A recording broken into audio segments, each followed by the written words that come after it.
Sementara itu, Terminal Karyajaya Kertapati yang direncanakan menjadi kantong parkir untuk truk bertona sebesar sampai saat ini masih terpantau sepi.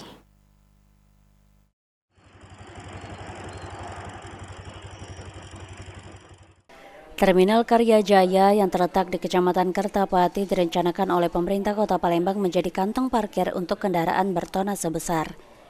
Berdasarkan pantauan tim PAL TV, pada Rabu 3 Juli 2024 sekitar pukul 14 waktu Indonesia Barat, Terminal Karyajaya terpantau sepi dan kosong dari truk-truk bertona sebesar.